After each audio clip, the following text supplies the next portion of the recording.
Hey folks, and welcome back to another episode of Crit Hit Reviews. I'm Arlen, and today I am here with the developer of Ghost at Dawn, Brandon Roberts of Blue and Red Games.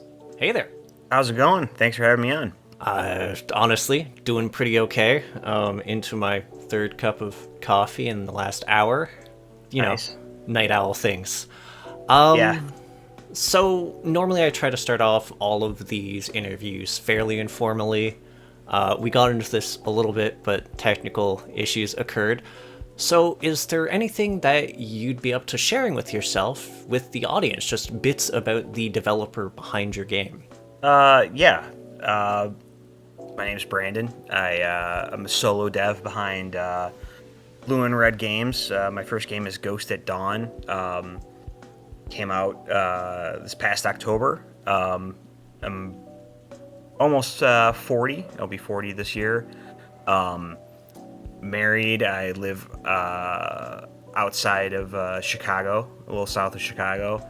Yeah, I'm a guy with a background in art and music, and recently switched careers to game dev. And my background in art and music kind of helped the transition along easily, and it's been kind of going pretty well since I switched over to game dev. So, there's a lot there to sort of unpack, but I guess the first things first is you mentioned a background in music and graphic design. In that particular instance, like, did you ever work on games in either of those capacities? No, I've never worked on a game before. I would do like graphic design for like uh, a lot of different things, local businesses, political campaigns, um, my own,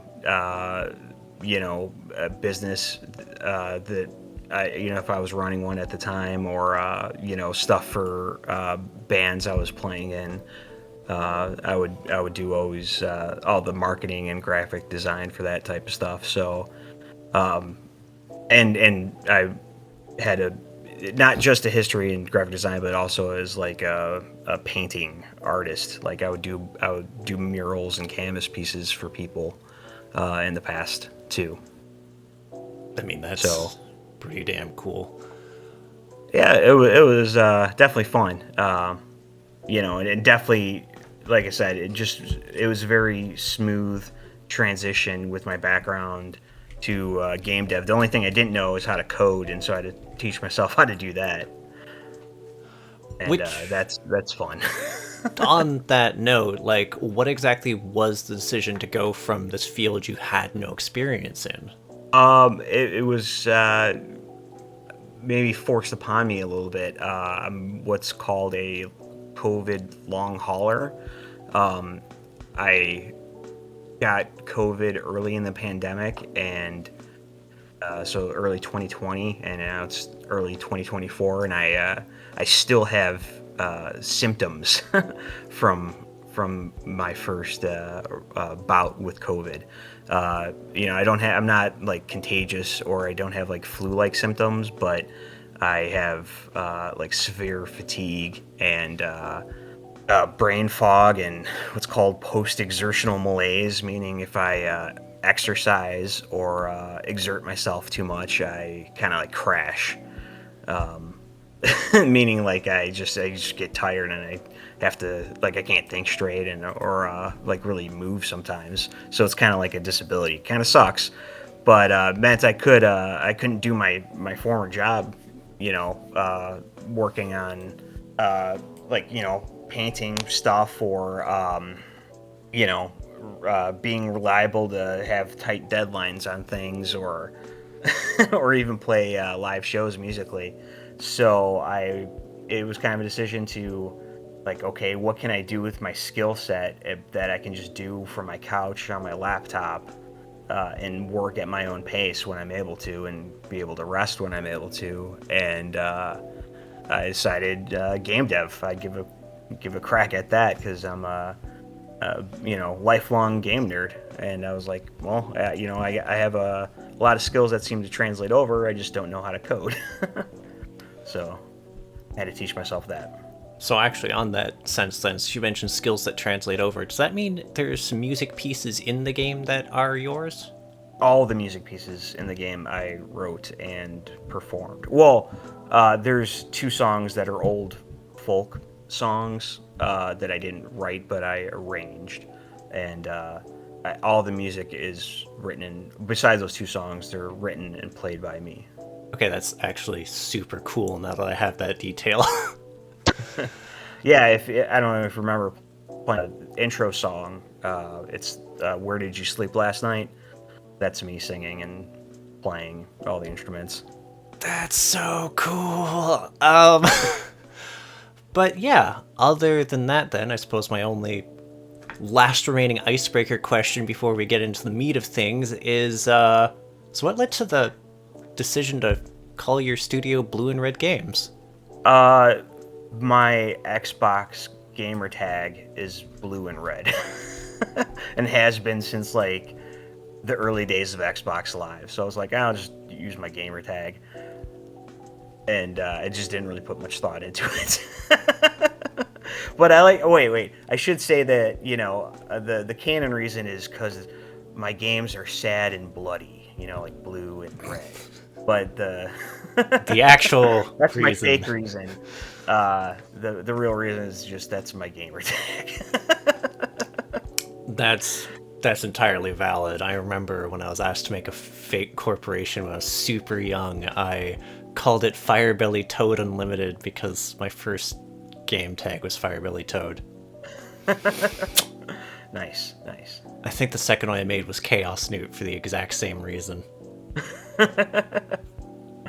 Just random words that I actually can't. I wasn't just assigned it from Xbox, but like it's old enough that there's no numbers or anything. Holy crap! There's no numbers. Yeah. So if I'm giving away my gamer tag to anyone, but it's just blue space and red. It's like literally like old as dirt. I think it's like 15 or 16 years old at this point. But it's still my active gamer tag. So If anyone wants to play Halo, hit me up. But yeah, I think that's a pretty good intro, so let's get on to the game you recently made. Care to give a small description of Ghost at Dawn? Yeah, Ghost at Dawn is a throwback to like 90s classic survival horror like Resident Evil and Alone in the Dark, but has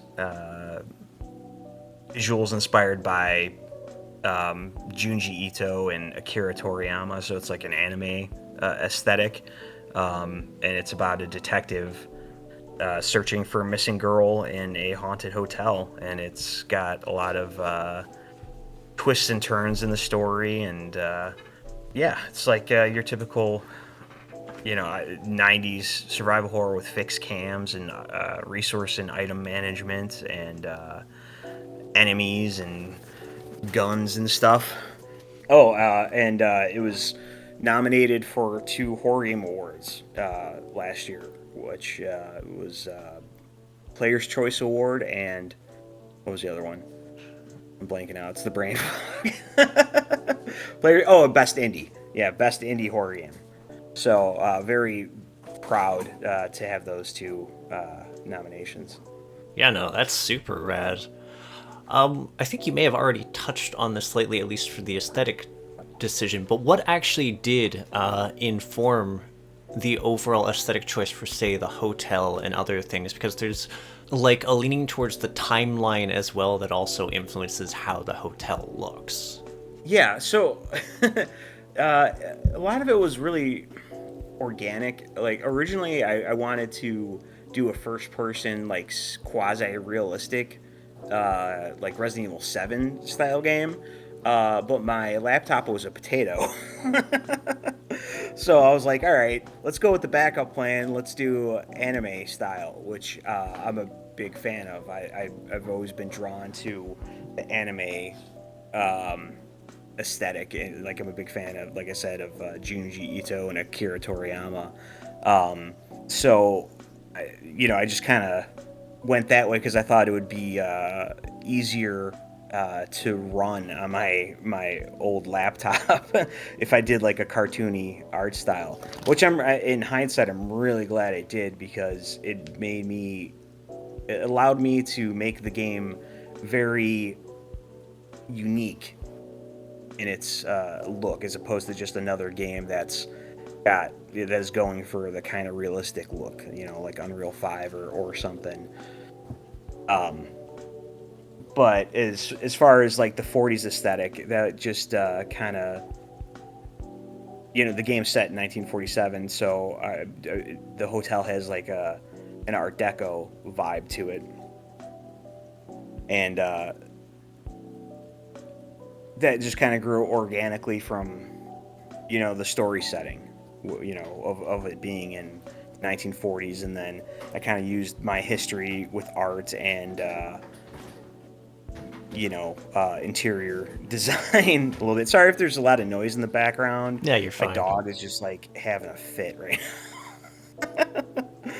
now. She's just bored. I expect to hear meowing at some point during this interview. Yeah. Oh, I don't know where the cat is, but the Oh, no, dog's no, no, trying I'm to. talking about mine. I have a very Oh, your chatty cat. Yeah. Bengal. Where was I? Yeah, just my history with working in interior design a bit, and painting people's houses, and knowing interior design uh, skills, I guess. Allowed me to make just a really vibing, unique setting for a video game. All right. So, I mean, I guess that sums up the visual aspect of things fairly well enough, but how about the narrative? What exactly guided the story you told and the way you told it? I just thought it would be an interesting setting to do. The game set 1947, and it's about a World War II combat vet, but he's a Japanese American combat vet. And if anyone's familiar with their post-war history or World War II history, is that there's a lot of Japanese American resentment, and the Japanese were put in internment camps during the war. And so he's, the main character is Ben O'Hara, and that's not even his real name. His real name's Benjito Ohata. That's his Japanese name, but he changes it to a more Irish sounding name so that he can kind of bypass that anti-Japanese racism at the time, so he can find work as a private detective. And he ends up taking a case of trying to find a missing Japanese immigrant girl that no one else, the police don't care about, because she's not even a citizen. She's just literally missing the second she arrives. Her sister's meant to pick her up at this hotel. It's in Seattle, so it's right by a port where her boat, where she immigrated from Japan, was docking, and she's missing right away. So the police can't do anything, and they don't want to do anything because she's an illegal Japanese immigrant, and so the sister of the missing girl, Yuhiko, hires Ben to find her sister. And I just thought that was, interesting that, there's someone missing and she's not a princess or the president's daughter or someone important. It's just, she's worth finding because she's a person. And it kind of has this, like, it leans on people's empathy as a story, It's more that grounded. it's more grounded. Yeah, the world isn't at stake. It's just, what happened to this girl, and if you don't take the case and find her, no one will. And in the game, you can actually leave whenever you want. The only way to actually end the game is to just walk out the way you came in, through the broken window that you broke in to the hotel. And depending at what point you end the game is the ending you get. So you can just say, screw this, I've seen enough, and leave at any time and there's 7 or 8 different endings depending on how far along in the mystery that you've solved. So only people who really stick with it and uh, want to solve the mystery will. Anybody, and you can always just back out and say, yeah, this is too hard, or I don't, I've seen enough of the mystery, because the story does end up taking turns in dark ways. So it's up to the player, which I thought, I just think it was just an interesting twist on the genre. I like detective games as much as I love survival horror games, and I was influenced by Sherlock Holmes' Crimes and Punishments, where I thought it was just a super interesting twist on the detective genre, is that in that game, you can implicate the wrong person. If you can just be a bad detective in that game, and it just lets you continue on, and you don't even find out that you were wrong if you don't want to. And I thought that was interesting. It just has that I don't know, that gritty feel to it, and I wanted to do something similar in my game, where you can kind of, there is the truth, but you can find out your own version of it as much as you want. If you like that, you might want to check out Aviary Attorney. It is Okay. very, very funny, but the game progresses sort of regardless of what you do, and you can be a bad detective. And you can intentionally be a bad detective. There's choices it poses to you. Oh, interesting. Yeah. It's not Yeah. overly long, but it's neat. Yeah, I'll have to check that out, because like I said, that the Frogwares Sherlock Holmes series is pretty cool. They I'm not sure if all of them do that, but I know the Crimes and Punishments stuck with me enough that I was like, oh wow, you can just totally have the wrong person arrested. If you're like, yeah, I don't like this person. I just thought that was, it's fun when games let you do that and still let you continue on. And I take it there's occasionally the possibility that there's moral ambiguity in pinning the murder on someone crappy if the person who did something was justified. Oh yeah, there's that too. You could pin it on someone who's like a jerk that does something else wrong, and then the person who did do it was justified in doing it. So you can totally do it that way. You can even you can find out the truth and still pin it on somebody else if you want to, which is kind of funny. But yeah, I guess the only thing I have to add here is the game's sort of like a noir thing. You've mentioned that. Yeah. So here's a lore question: is while it's noir, it's also supernatural. Was this canonically the first supernatural case Ben went on? Yes. Yeah. So Ghost of Dawn is part of a planned series with the sequel called Date with the Night. That's going to be out hopefully this October. I'm working hard to try to get it done for October. And we will be talking about that later in the interview. Okay, I won't talk about it too much now. But yes, canonically, Ben has not seen anything supernatural until the events of Ghost at Dawn.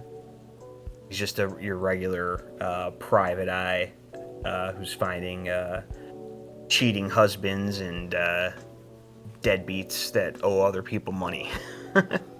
Oh, wait, so is he going to be more or less alcoholic in the next game compared to this one? He's going to be drinking a lot more, but it's not going to be alcohol. All That's right. a little hint for the story. So Do you want me to get into that? we'll get into that in a bit. So right now, though, there's interesting mechanics inside Ghost at Dawn, such as the way that damage is dealt and the overall lethality of it. What was the biggest struggles mechanically like to implement, and what are the most interesting features? At least by You your mean like perspective. combat wise? I mean in the game at large, but also combat wise. So the game has permadeath. Ben has a limited number of lives. and if you don't, which is another, so he has a limited number of lives, and if you don't solve the case before the end of the lives, like it's game over. You have to Ben's story's done. Um, but so that's like incentive to leave and get an ending. Like if you're low on resources and you're kind of stuck, you can actually leave and get an ending. And what I do, it's not spelled out directly in the game, but if you do leave early and get one of the bad endings, like where you don't find out the truth of what happened, the game does. If you just continue that save after you go back to the menu, some extra goodies will be in the item box, which is like the dumbwaiter in the hotel. There'll be like ammo and health and matches, so you can like light areas if you give up early. So to try to help a little bit too. So the permadeath thing scares people a little bit, but without spoiling anything in the game, it is a little more forgiving than it seems at face value. Which play the game to find out what I mean. But it's I put a lot of thought into the difficulty, where you can kind of make your own difficulty. There's a joke in the beginning of the game. It asks you to select the difficulty, and there's only one option. And it says hard. Yeah, it's actually in the update. There's gonna be 3 buttons because some people thought that just buttons were missing, and it was just one button that says hard. But in the new update that's coming out, there's gonna be 3 buttons, and each of them is gonna say nightmare. So that way it's a little bit more obvious that it's a joke. But yeah, there's one difficulty setting, but depending on how you play and different things you can do, it can actually the difficulty of the game adjusts itself, apparently, kind of, depending on how things go. But the other thing is, there's not the enemies in the game are ghosts. They're the type of ghost they are is called an onryo, which if you play like I think was it Phasmophobia and some of those other games, they've been popularizing that type of ghost. So they're physical presences. They're not like the see-through spirits. Like they're basically floating corpses. So you can shoot them. A lot of people are like, wait, how come you can shoot the ghost? I'm like, oh, it's this type of ghost that's like a physical ghost. So they're basically floating zombies, but they do other ghostly things too. So they don't attack in a typical way, like they don't bite you or claw you. The health metric, the health meter in the game is Ben's sanity. So the more jump scares you see or just creepy things you see, even if it isn't an enemy, it actually degrades Ben's sanity. And the closer ghosts get, they degrade his sanity too. And if they touch him, it's game over. So they're one hit kills. So the combat of the game is actually to, I guess the meta strategy is to juggle them away from you. Because if they touch you, you're dead. And the guns have, since they're floating, when the guns hit them, it pushes them back a little bit. And so if you have like multiple ghosts in a room, you kind of have to like switch which one you're aiming at to push them away in time. And I thought that was just kind of a fun, unique mechanic, is that you have to basically juggle these ghosts and try to kill them before they get to you. So that was, like I said, just my little twist on it. So if you've ever played any of the old Resident Evil games with the fixed camera perspectives, like you're gonna know, the gist of how to play the game. But I did add a lot of like unique twists to it. Like the newest update is actually taking away all the item counters. Like it no longer, the game will no longer tell you how many bullets you have, or matches, or resources, or whatever. It will just give you like vague descriptions, like, it seems like I have a lot left, or like, oh, there's not much left, or if there's one left, it'll be like, oh, there's only one left. Just to kind of add to that. There's a lot of ambiguity in the game, and I like that. I like games that don't spell everything out for you and let you figure things out. That's mildly cursed for healing items. For healing items? Oh, is it? Does it apply to healing items or no? No, it applies to everything. There's no numbers. Yeah, no, that is mildly cursed. Well, okay, but the healing items, you never have a ton anyway, and so it's always going to say there's a few left, there's one left. So I've been playtesting it, and it honestly really works well. It almost like takes the stress out of it, because you just don't know how much you have, and the text that tells you, like, the vague comment is either green, orange, or red, and so you just kind of get, and it's kind of like the health in Resident Evil.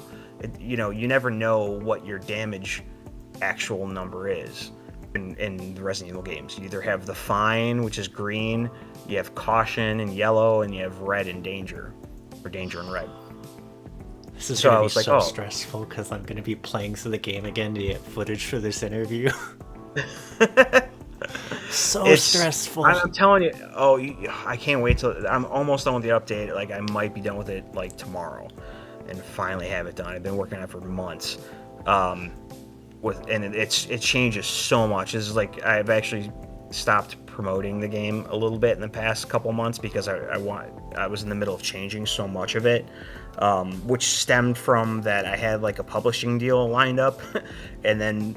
Again, this is insider baseball here. I'm a first-time game dev, and I realized that I made the game in a really dumb way, as far as like making it an app, like a program that runs on your computer, or something that might run on a console, because I've never programmed anything before, and so to work with this publisher that I've been talking to, I needed to rewrite the code so it can go on consoles. So that spawned this like major reworking of the game, which is still the same game. It's the same stories, the same enemies, and the same location. It's like the director's cut of the game, because I had to go back and rewrite everything from scratch. Honestly, I basically listened to everyone's complaints. And try to address every single like negative comment that made sense. You know what I mean? Oh, but almost all of the negative, and there wasn't a lot. There was always like little nitpicks here and there. I'm like, that's valid. I'm trying to think. Like, okay, I noticed a lot of people didn't catch the tutorial of how to switch which ghost you're aiming at, and I realized people don't read. Like, if you ever talked to game dev, other game devs, and they might have mentioned this, but it's so hard to get players to read. I mean, also stuff like Helldivers 2, which we've been playing recently, and people will kill each other for the samples, even though they're a communist resource, which is to say they're shared between the entire team. Oh, that's funny. Oh yeah, no. So I made everything, I used like a really scripty font, because I thought it was like more stylistic, and like I thought it was more creepy, like that the tutorials look like a crazy ghost wrote them, but people weren't reading them. So I was like, screw it, I'm taking away the stylistic choice, and I streamlined the tutorials to be very plain text, like 1 or 2 or 3 words, and I changed the font, and it's just like all in caps. And then also the tutorials pause the game now. So if like you walk through the section where the tutorial will pop up in the world view, like the game pauses and gives you a second to read it. And then you hit the button when you've read it. So, and it's just like that, like quality of life stuff. making sure that when you switch which ghost you're looking at, it always goes to the next closest ghost, as opposed to like cycling through like just all the ghosts in the room, like randomly. Like it'll always go to your next closest threat, which was like a super pain in the butt to figure out how to. Oh, that's so nice though for avoiding getting Yeah, like sucker jumped. yeah. And I changed the some of the ambushes to be a little easier, because people would die and get mad. What was it specifically? The dining room one? Yes, I had a hunch because that one was a dick. Well, so I had complaints that the game was too easy. So I was like, okay, it's too easy. And then I made this one part that's like really hard. And then it was just too hard. So I think it was dialed partly back. because of Now, the cycling. what was that? I think it was partly because of like the way the Yes. weapons cycled. Yes, it was because I didn't have it set so that it always went to the next closest ghost. It would just go. It would basically. If you want to get into the nitty gritty of how it works, there's a box collider around the character, like a very large cube, and when a ghost enters that cube, it adds it to like things I can aim at list. Like which is called Ghosts in Sight in my list, and it would just. The first one to enter it would be the first one on the list. The second one to enter it would be the second one on the list. So when you would switch to aim, it would just go from 1 to 2 to 3, blah blah blah. But that's depending on how you moved, or how the ghosts were coming at you, the second one in might not be the second closest to you anymore. So that was causing, something I didn't think enough about until I had players complain about it, and I'm like, And well, I okay, take it with a mass spawn, that would also get a little bit weird. What was that? I take it with like a mass spawn, since they're all appearing within the box Yeah, technically yeah, simultaneously. So they all pop up at the same time inside the aiming box. So they're just in the list randomly. So anyway, I added a new thing that constantly does the formulation and checks the distance from the player to all the ghosts and orders them based on proximity, which is like, it's like a little bit more intensive. Like not CPU wise, like it's a calculation being made constantly, but I optimized the game so much everywhere else that it's actually not a big deal. But it was a super pain in the butt to figure out how to do this. That's so a lot cool, of math. though. But yeah, it works. I just polished, made sure it works perfectly and polished it off like a few days ago. Oh god, that's gonna make when floating skulls and you let them build too many up, that's gonna make them a little less of a pain in the ass to deal with. Yeah. And also the ghosts fly back a little farther now, and it like added like more of an animation to it now. So instead of just like popping back like a little bit, they actually like get pushed back and like fly back. And like the more powerful your gun, like if you shoot the handgun, it pushes them back, a little bit. But if you use the rifle, it sends them flying back. So I thought That's that was fabulous. Yeah, I added so many new things to it. I'm so excited for people to play it. I also like changed the color schemes in like almost every room and added new shaders so it looks more cartoony. Like it's such a big difference that I'm like renaming the game to. Well, I mean the game's still Ghost at Dawn, but like the update's going to be called Super Ghost at Dawn. Like, my director's cut, and I'm gonna do new artwork for it and stuff. I'm doing a whole marketing push because it's like I literally remade the game from scratch like 3 months after it came out.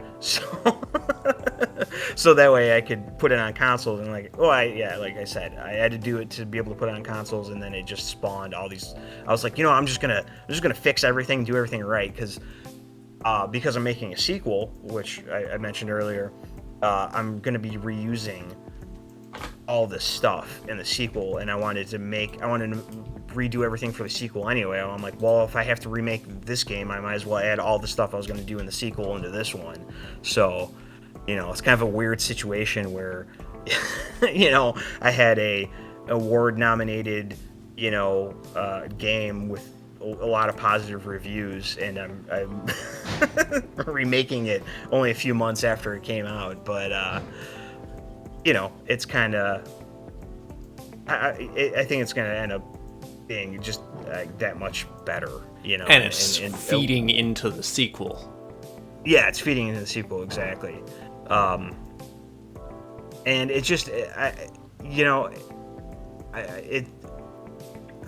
how do I say this without sounding vain? I feel like it went from like an indie game to like a really polished game now. Like I really, listened to every critique and did everything that I could to make it a more polished, professional, smooth game. Like it, I'm like super proud of where it's at now. I just can't wait to have this update out there. But it's been a lot of work. I've been working on it like nonstop. I mean, it sounds like it. So I guess like out of everything that you're currently working on, what is the element you're proudest of? Oh yeah, with the new update or just the game in general? And yeah, both. The new update, just the graphical and stylistic changes. Like it just looks really good, man. I'm like so proud of how how it looks. It looks like an anime, and to like a really good extent, and like a really noirish anime, and like the color designs and the lighting, and like I'm just like really, really proud of just how the game looks. Like I think it's like super good looking I mean, for any game, indie game or AAA. Yeah, I'm tooting my own horn, but I just think it looks really good. That's what I'm most proud of for the update. And then overall, well, a few things. There's a few jump scares in the game that have scared every single person that has played it that I've talked to. And I'm like really proud that like I got some really good scares in there. And then the other thing is just the story. A lot of people felt the story was very emotional and heart-wrenching, and it resonated, which was what I was going for. So, yeah, those are all the things I'm most happy with. That actually touched on something. What was the biggest like challenge insofar as creating scares for a player? The biggest challenge is making the code not have bugs. Which is not what you meant. But that is definitely the thing, is to make sure that the scare, once they see it, it doesn't happen again. And like, it's like with survival horror, it's so hard because you have to keep track of every single thing. And nothing repopulates, so like you have to be like, if they grab that bullet, you have to make sure if they go in that room again, that bullet's gone. Or if that window broke and scared them, the next time they come back, you load the game, or even if they come back in that room, because like when a new room loads, it completely destroys. And again, insider baseball, and you load up the room again when you enter it, like it has to know exactly what happened previously. Like it's not like it doesn't save the information automatically. You have to tell, like when the room comes back up, you have to be like, okay, the window is broken, those bullets are gone, and that ghost is dead. So it needs to check all the triggers and make sure it loads in the right state, because it's not persistent per se. It's not persistent at all. It actually destroys completely and reloads. So that's been like the biggest headache, is that you have to just keep track of everything. And because I did so many like novel scares and novel items that do different things, it's just like, it's a headache to keep it all straight. And sometimes you make a mistake, or you change something and forget to change the one case of it in that one room, and it just breaks the game. So that's the hardest part, just keeping track of everything. But I think it seemed like what you meant was like how to scare people. Is what was that more? What you That's, were I mean, both of them are getting at? technically valid decisions because, like, actually making sure they work properly. But yeah, no, like actual challenges in getting under someone's skin. It's I'm a huge horror aficionado.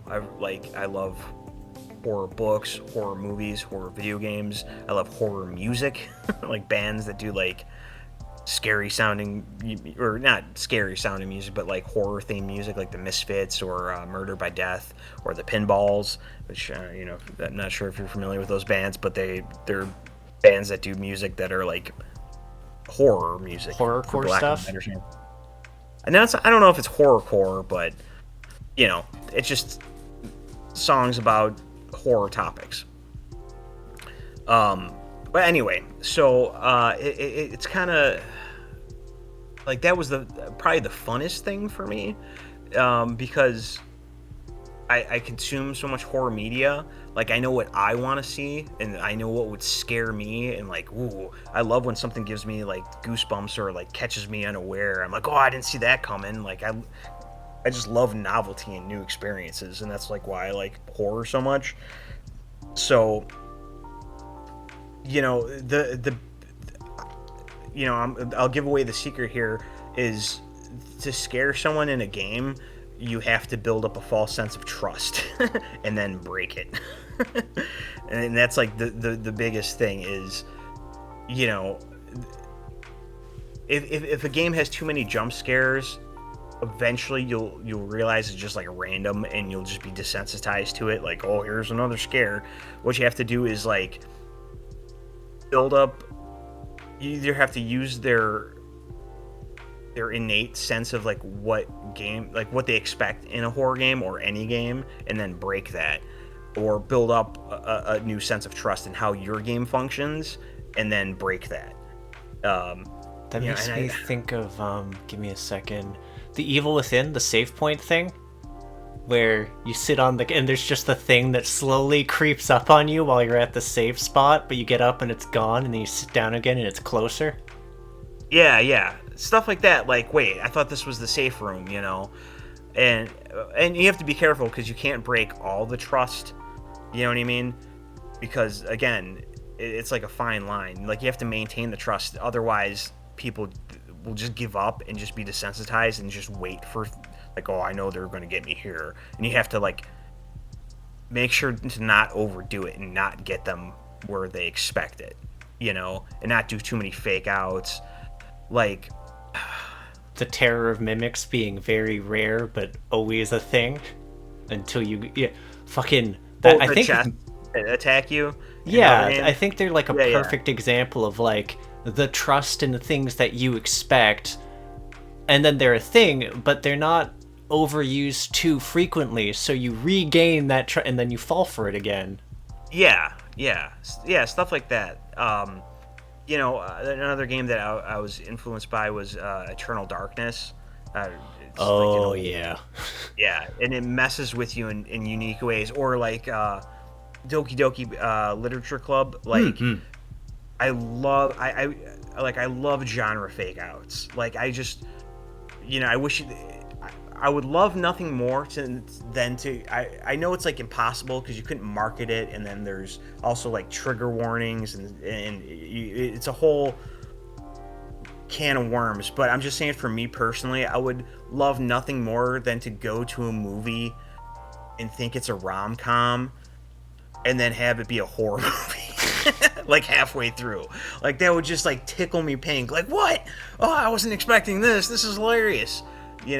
But and so, like, or you ever see the movie won Best Picture, is the Korean flick Parasite. Have you ever familiar with the movie I've heard of Parasite? it. I've never seen it. Okay, well, I have to spoil a little bit of it for the sake of the story, or the point I'm making, and that it's the movie changes genres like 3 times. And it starts off as a comedy and then goes into like a drama, a family drama, and then it goes into like a thriller, and then by the end, it's a full blown slasher horror movie, and it's just like genius because you're like, I don't know what's going on or what to expect. It's like, just really novel experience that like tickles my brain, and so I thought it was a great movie. So anyway, long story short, I try to do that with Ghost at Dawn. I try to do some fourth wall breaking stuff, and I don't want to spoil too much for anyone listening that hasn't played it. Like the save scum thing, which I do not want to say more than that, but the save scum thing. Yeah, or I mean, there's just so many things that I added. Yeah, I mean, that was the funniest fucking thing. I was just like, motherfucker. Okay, let's spoil that one because it's not a big one. Not everyone's gonna see it. So since there's permadeath in the game, it's possible. If you die and then you try to save scum, like you turn off the game before the game restarts, or like you awaken again, as your next life, like trying to cheat the permadeath mechanic, the game knows, like, the second you die, it saves. And so if you try to save scum and cheat a death, the next time you start the game, it'll kill you again. And there's a big message that pops up on screen that says you can't cheat death, which I thought was hilarious. And you know what's funny is that it startled. That was, I think, the one thing that really startled me. That's awesome. And so instead of dying once, you have 2 deaths knocked off your list, or your tally of total lives too. So it punishes you if you try to save scum. But it's funny, I actually did that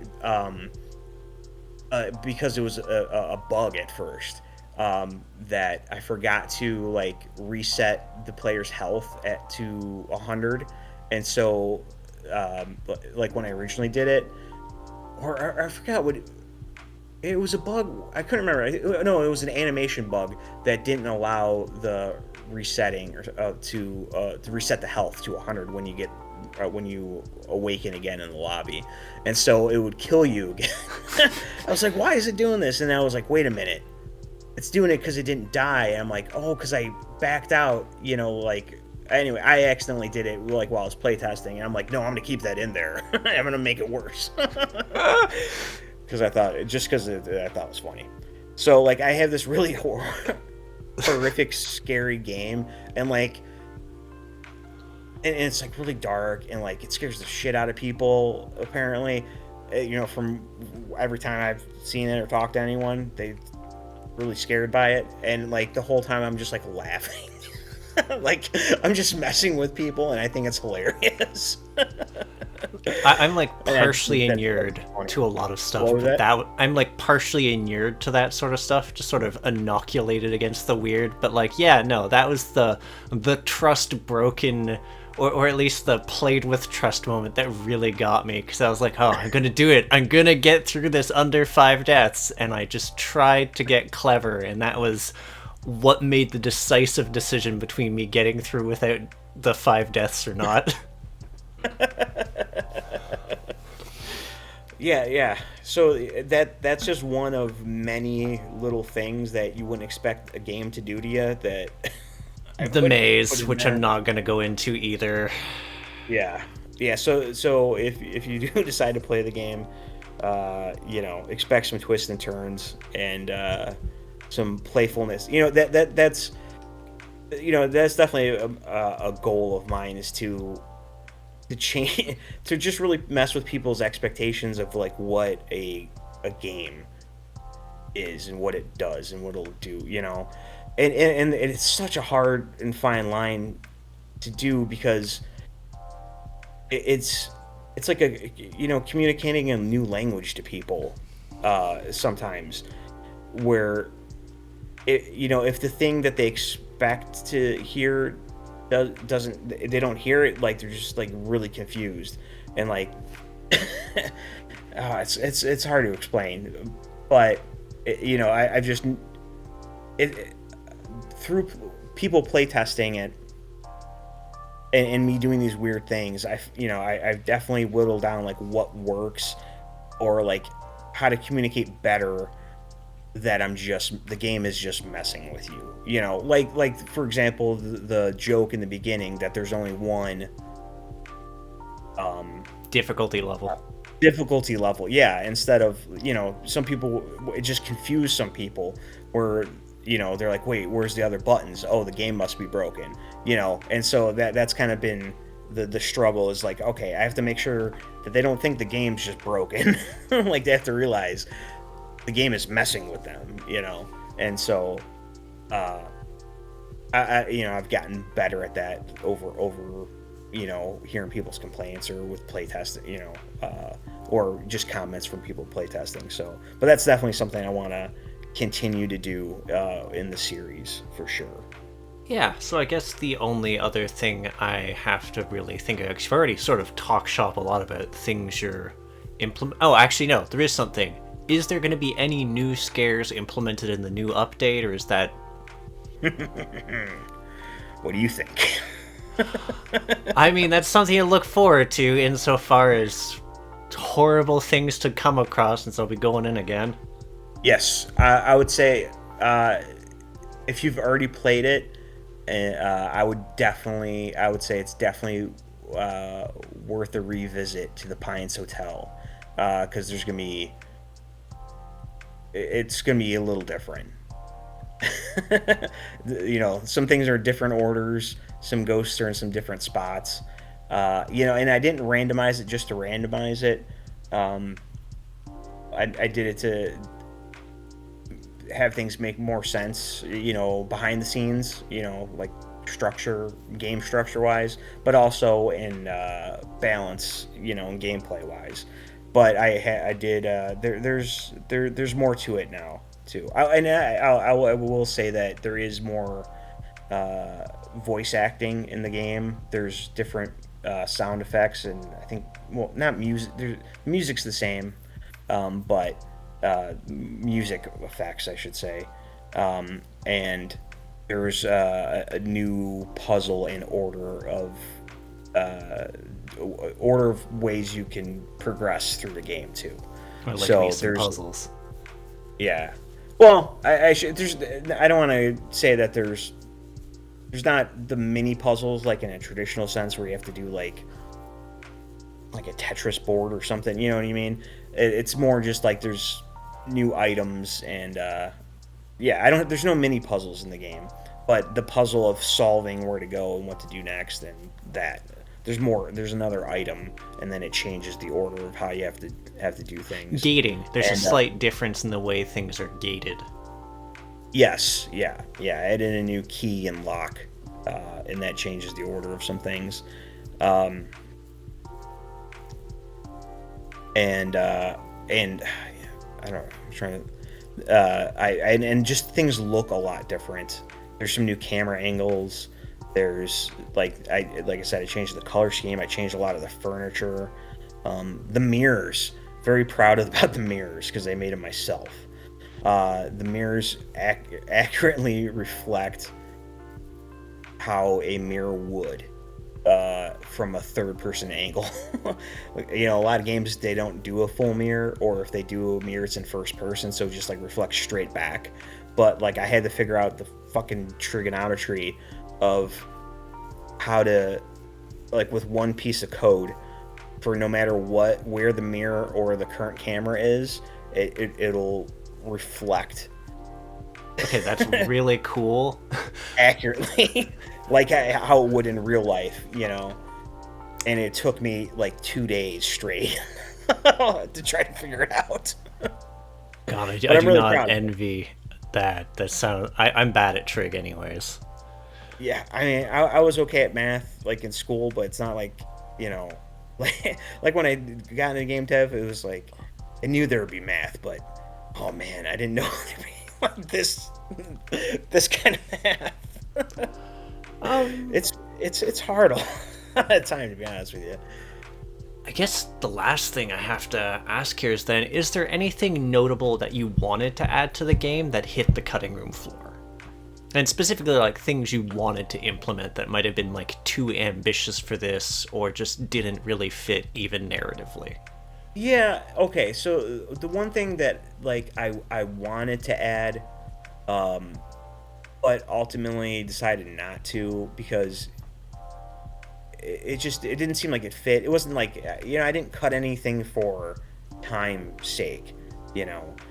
Um, I thought about doing like a whole nother floor of rooms, but then I was like, I just don't have anything more to say, in these rooms or more to do. I feel like I didn't want to bloat the game. The whole point of the game for me is to provide these just continuous novel experiences, and if I just bloat the game with like endless hotel rooms that are kind of all the same, like it would just dilute and or make the game dull. So I considered adding, like I said, more rooms, but I was just like, I don't. It would just be more of the same at that point. So I didn't. But the one thing that I did want to add ultimately, but didn't feel like I could make much sense with it would jive with the survival horror gameplay. So I wanted to do more detective stuff where you have to like I was thinking, originally I wanted to do like a mind palace,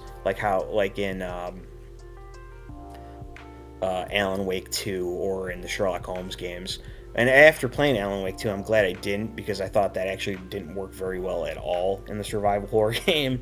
Like by the end of the game, I was just like, I'm so sick of this. Like it wasn't a very good mind palace in my opinion. As much as I love that game, and I don't want to cause any controversies, because it was a very good game, but I thought I'm not sure if you played that game or not. I have not but, played it. Oh. Nah.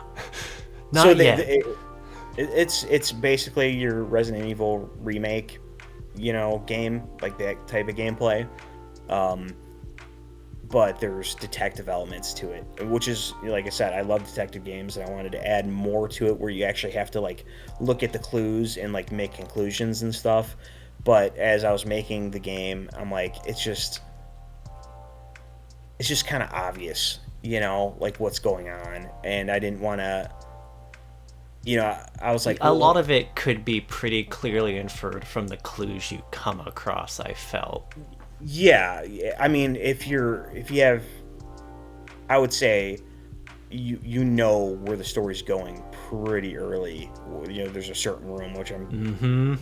yeah, and you're like, oh, that's where this is going, and but the other thing was, in all those games with mind palaces, the whole point is to figure out who done it.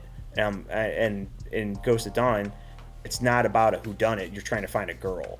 It's not. You're not solving a murder mystery and deciding between multiple suspects. And then you have to narrow it down between deduction of clues. Like, you literally just have to go into the next room and search that room, and if you can't get into that room, you have to figure out how to get into that room. So I'm like, there's really not much deduction to be done,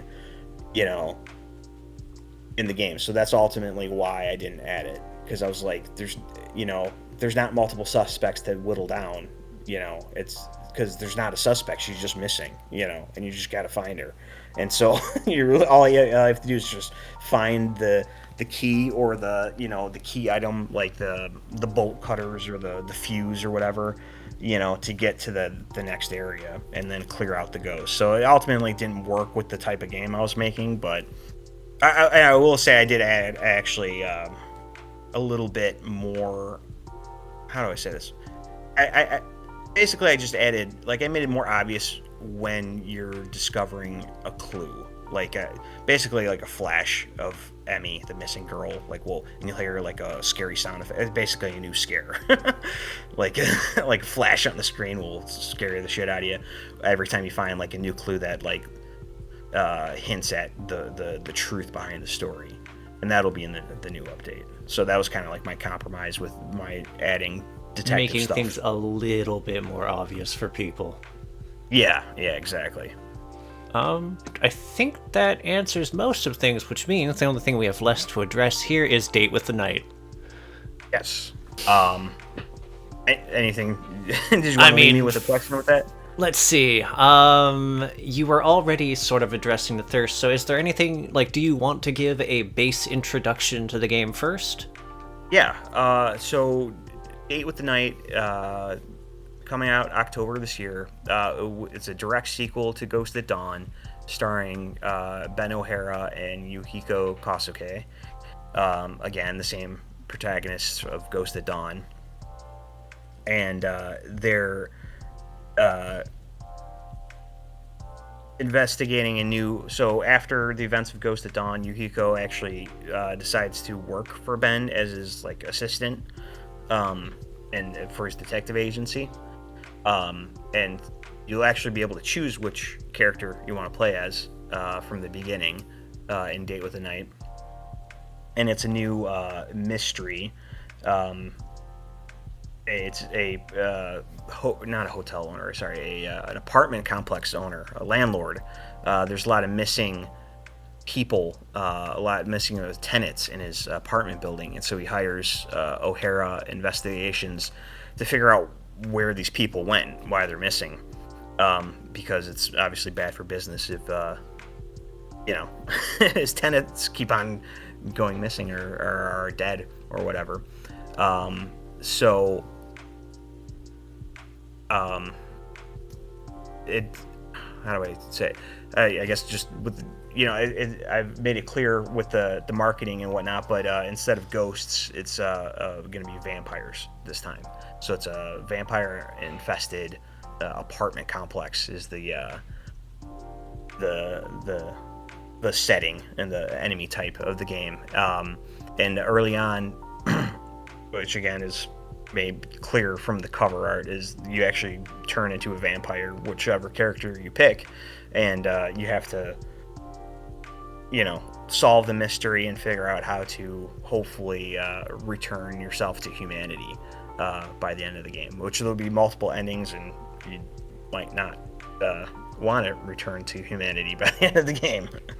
But I got a lot of twists and turns planned for that too, and some new mechanics. It's not going to be fear-based, and instead of drinking booze to heal, you'll be drinking blood to That heal. one's going to be interesting, because I have, like, that was going to be one of my questions is, how is healing going to be addressed, especially because, sources of blood are probably not just laying around as readily as painkillers and booze. Um, it is if it's a vampire-infested hotel, Fair enough. and well, and there might be some humans there that you can decide to feed on. Okay, so there is the amoral choice.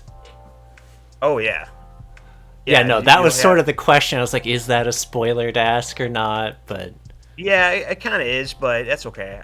Yeah, so I mean, I'll just yeah. I So imagine that because influences ending vampires things. live in this apartment complex, you'll find blood bags that they've stored, for their own personal use.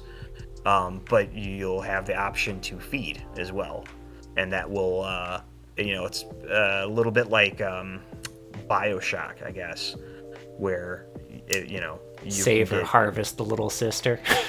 Yeah, yeah. So if you feed, you're gonna be more vampirific, towards the end. So it's up to you. So that's kind of like the survival mechanic. Is that if you want the good ending, you have to play well and not get hurt so much that you're forced to feed on humans. Unless you're a jackass and do it intentionally. Yeah, I mean, which is fine. If that's how you want to do it. But yeah. I mean, So is it that's the little full spoiler for on that. little sister thing where it's like there's a slight reward for being a jackass too? The reward is that you don't die. Okay, so it's It's just no. specifically. It's just health. Yeah. Because it's a survival game. Oh So yeah, no. if you need to survive, you can choose the feed, or if you're a better player and you want the good ending, I guess then you don't don't feed. So That's that gonna be a fun challenge because so it's separate from like this. The first one was like deaths per se, whereas this one, I take it resources are going to be a little bit harder to come by. yes, yes. I it is going to be a little bit more scarce. Of there's going to be less enemies and less resources, but so there's I'm actually doing something really cool with the enemies. So there's not going to be a whole lot of them, and they're not going to just be random like your random vamps. All the vampires in the game are actually going to be based on real people who've I'm doing contests, and if you win a contest, you could be in the game, and I'll model a vampire to look like you and name the vampire you and put you in the credits and everything. And the contests are just like share my Twitter post or something basic, nothing. You don't have to do anything crazy. But so there's not gonna be a whole lot of them though, and they're gonna be characters. Every enemy is gonna be like a character in the game that has like a place, and a purpose, and it's gonna be really hard to kill the vampires. And you might be able to down them, but they might get back up, or they might disappear and come back later. You know what I mean? So killing That them gets interesting. yeah, taking them out of the picture permanently is going to require resources. Basically, you're going to have to stake them to the ground. You have to stake them through the heart. I had a hunch it was going to be staking, but it's interesting that it's but the stakes quality over quantity. Yeah, and so the enemies are going to be fewer, but they're going to be, you can down them and take them out for a little while, but you never know when they're going to get back up or just disappear and come back later. And then but you'll know when they're dead because you'll have staked them through the heart. But like I said, that's going to be hard to do, and there's not going to be a lot of stakes. I was almost fascinated to be like, I wonder if there's going to be one that involves an extra step than staking, but I feel like that might be spoilers in and of itself. Or if they have like an anathema. A what? An anathema is like a fatal weakness to something, so like fire or like something that like they're individually specifically not a fan of. Oh, well, they don't like garlic, and you're going to be able to have garlic on you as the defense item. That's going to be uncomfortable since you're a vampire. Yeah, well, you're like a new vampire, so you're not like fully turned. Yeah. Does that mean like garlic will start to get shitty for you if you keep feeding on people? That's a good point. You're just like, yeah, we're just gonna mildly punish you. Easier healing? Yeah, no, you also don't get to use garlic now. Yeah. I'm sorry, people, maybe. if this is implemented. I think it might just burn your hand, because it's going to be a defense item. Like if you played Resident Evil, some of them, say if the zombie comes in to bite you, you can shove a grenade in their mouth. It's going to be similar to that, where if the vampire comes in to bite you, you can shove garlic into their mouth. So it's mostly just to prevent it, like, an attack on you. So if it burns his hand a little bit, that's okay. That'd be a rad detail. Who knows if what was that? That would be a rad detail. But again, I'm sorry to anyone watching this. Yeah. But yeah, no, I have a lot of twists and turns and new mechanics. Like I said, it's not gonna be fear. It's gonna be more conventional. Is that they'll bite you. If they get too close, and it's not gonna be an instant kill. Wait, does that also mean they're going to heal if they bite you? Man, you're just giving me a lot of good ideas. I'm sorry, I'm making this game harder. Notes here. Yeah, that's a good idea. Maybe they do heal. Yeah, I'm gonna put that in. Thanks. See, I listen to people. I'm a very receptive dev. A lot of devs are like, not me. Yeah. No, if people have good ideas, I've taken a lot of people's good ideas. I'm like, oh yeah, that's good. I'll do that. Oh, Like yeah. someone was, I was watching Vandra O Gaming, and she was I was just in the chat while she was playing Ghost of Dawn. She's like, oh, did that mannequin's head just move?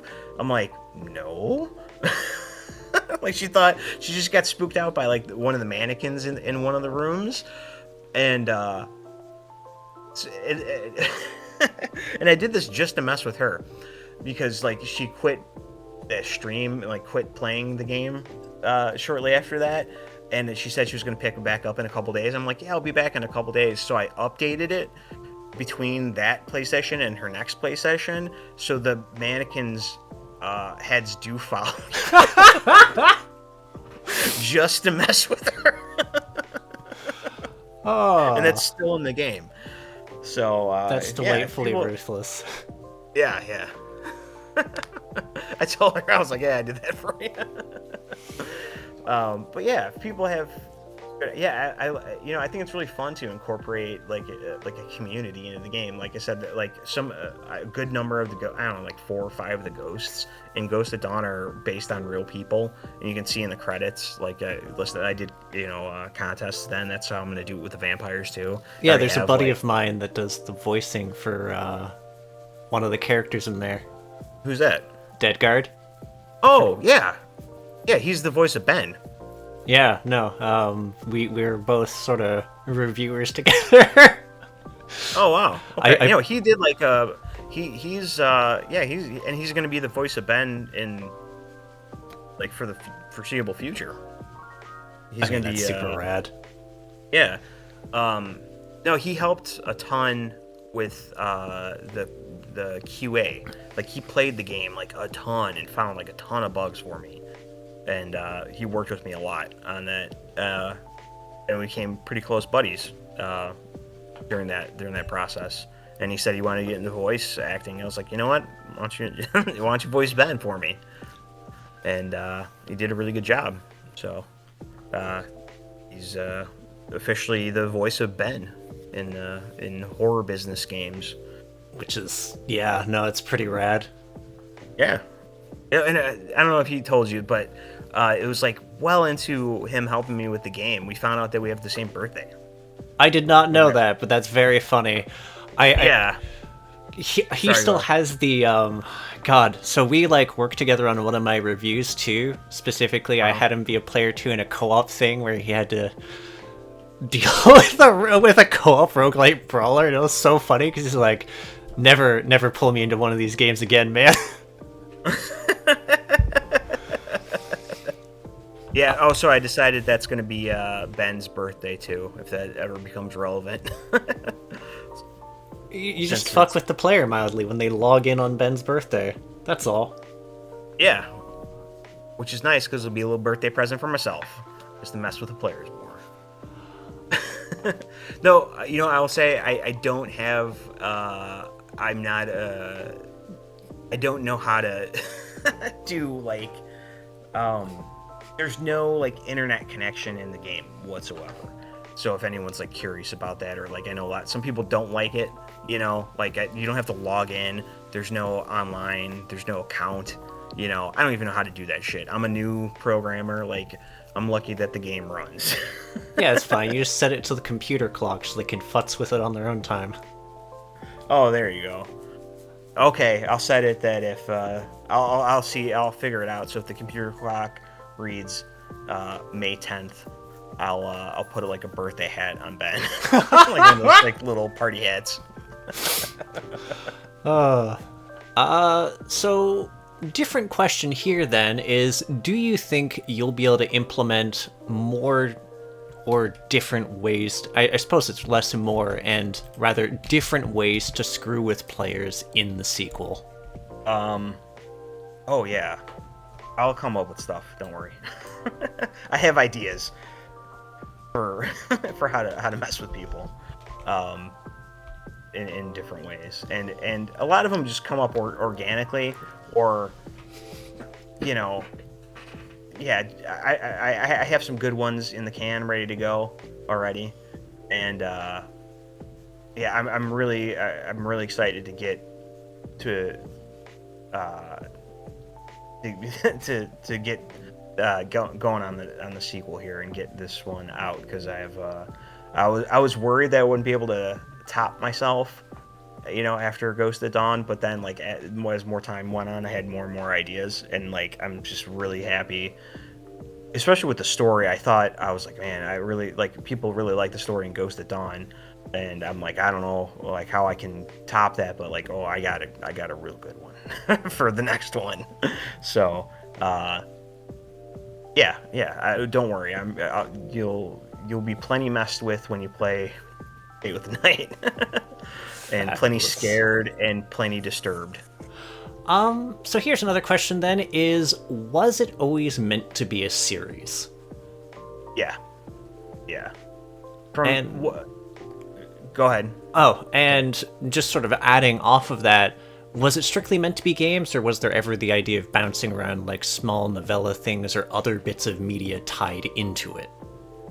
Um, it was I definitely from the beginning planned it as a series of games, and I chose like I came up with a bunch of ideas for like a series of games, and I actually chose Ghost at Dawn as like, all right, this is gonna be the first one, you know, for the different ideas I had. I knew that like I wanted to make a survival horror game like Resident Evil because at the time when I started working on it, like hardly anyone was doing it. There's more coming out now. It's kind of like a little bit of a fad almost, or a little, you know, comeback, you know, renaissance of fixed camera survival horror right now, which is kind of cool. Um, but yeah, it was definitely always planned as a series, and I have, you know, as of now, 8 ideas for games. I was And about to ask that later, so that's yeah, I have 8. You know, rough sketches of games. The first 3 are pretty well. Obviously, the first one's done, and the second one's like in production, and the third one I have uh, quite a bit of planning done as well. Um, and I'll definitely do the first 3, and then if I might take a break to do some other, you know, type of game, projects. maybe. Yeah. Is there anything Um, else that calls to you then, other than like survival horror stuff? um, yeah, Yeah, I definitely have some ideas for games that I would want to do someday. But I also am really happy working on survival horror and like this series, the horror business series, um, in general. And if all I ever made was this series, I would be happy. You know, like I always think of Hugh Jackman, who has played Wolverine like a ton of times, and people want to see him play Wolverine. If, you know, if there's a Wolverine in a movie, they want it to be Hugh Jackman, you know, and he doesn't complain. He doesn't like think it's gonna typecast him, you know. He still just goes and plays Wolverine because people want to see it, and so I always respect that out of people. Like, just give people what they want, you know. Um, and if I establish myself as making these survival horror games and people like them, like, you know, do they really want to see my idea for a racing game? Like, probably not. Just like make the fucking survival horror game. You It'll know. be Ghost at So Dawn Racing. I have a Ghost at Dawn racing idea, to be honest with you. And actually, I really want to do I want to do my own take on Speed Racer. I have a great idea for a Speed Racer game, and I'm like, if I have no way to get the Speed Racer license, like I'll just make my own copy of it, you know, A my own nice version of it. parody. Yeah, a nice parody. Yeah, exactly. Will there be bad dubbing? Uh, maybe. Like the unsynced early anime Oh yeah, the dubbing? early. Oh yeah. Yeah, it could be. Uh, yeah, I didn't think about the dubbing, but I just like, you know. Anyway, I don't want to get into my idea for a Speed Racer game, but I have other game ideas too.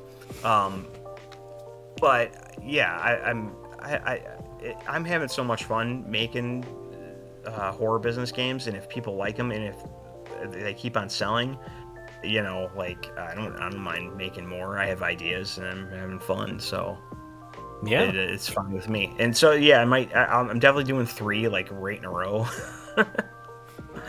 uh, and then if I might take a detour for a game for a year, but I might not. I might just go and do a 4th one. I don't know. So I guess the final thing to ask here then is there anything that people should be looking out for from you, or is the main focus going to be the big Ghost at Dawn revamp, Super Ghost at Dawn, and Date with the Night?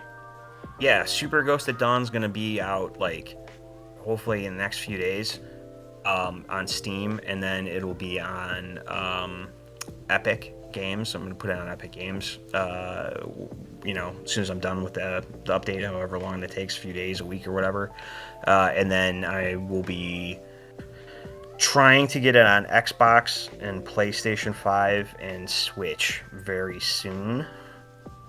Or I guess it would be PlayStation 4 and 5. Whatever, like the modern consoles, like everything. I'm going to try to get on everything, and then, so that'll be the Super Ghost of Dawn version on consoles, and then Date with Night will be out at least on PC this October. Wait, did I say Ghost of Dawn or Date with the Night? That is a very good question. Okay, Super Ghost at Dawn, out soon. Date with the Night, October. So yeah, there's a lot of stuff happening. So if you like survival horror and detective noir and games that fuck with you, check them out. Yeah, I think this is a pretty good thing though. So I guess the normally the last question I ask is just, is there any indie projects that you yourself are following as a indie dev or a fan? Red's Revenge.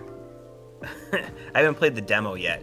But Red's Revenge is a indie game. It's a horror power washing simulator, which I think is a great mashup because I love Power Washer Simulator. That game was awesome. That's cool. So check that out if that interests you. And then what a I'm just quickly searching up the. Wait, what? Sorry, Heartworm looks pretty cool. That's another throwback survival horror game. I'm wondering how that's going to work because the dev is doing fixed cams, but then it switches to over the shoulder for combat. Oh, I have this wish listed. Red's Revenge I had not heard of until like today though. Yeah, I'm friends with him on Twitter, and I just caught his demo. I'm like, oh, that's genius. I'm like, because I don't know if you played Power Wash Simulator, if anyone else has, but like what I was saying before about like genre twists, like there's a little bit of horror element in Power Wash Simulator. I'm like, this is genius. I'm like, someone needs to like make a full out horror Power Wash Simulator. And that was actually one of my ideas, and he beat me to it. So, that's why I'm supporting him. And now I'm like, oh no, I don't have to make that game. I can just play his game. It's fascinating that there's a horror element to it because like the only thing I've seen to it is like wholesome, cozy, relaxing. Yeah, I know, and that's what's great. It gets scary a little bit in like the main campaign, and there's like just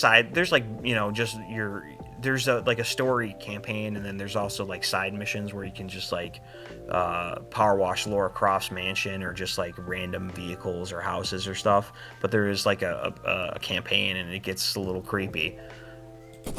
It's pretty cool. Just and like your power washing stuff. Scene. Was that? That'd be cool. No, you don't do that. But do you want me to spoil when you power wash eventually? No, because I might end up playing it one day, or someone watching Heroes be like, "You son of a bitch for spoiling this." Yeah.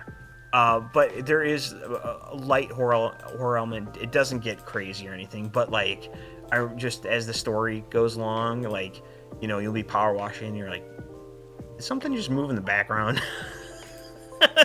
You'll be like a little weirded out, And I just thought it was pretty interesting that they did that. Yeah, no. I guess then, having done all of this, I'd like to just say a big thank you for actually like agreeing to this interview. I know we had a little bit of trouble actually hammering out a schedule. Oh, and no worries, no worries. I'm happy to chat with you. Yeah, no, I really look forward to the next project, especially since it seems like you're implementing novel twists to it, and it'll be neat to see how things evolve as the series continues. Yeah, yeah. Thanks. I'm gonna try to keep it fresh for everybody as much as possible. So, with all that said, though, I'd like to say also a big thank you to anyone who has watched so far. As ever, you can find me over at the YouTube, obviously. I also have a Patreon and a merch house. There's links to both of them. Merch house has nice little things like Crit Hit coffee cups, shirts, and coffee mugs, and there's a link to my Discord. I'm also going to be having some links to the Blue and Red Games socials and details as much as possible over in the description as well. So, yeah, catch you folks next time. See ya!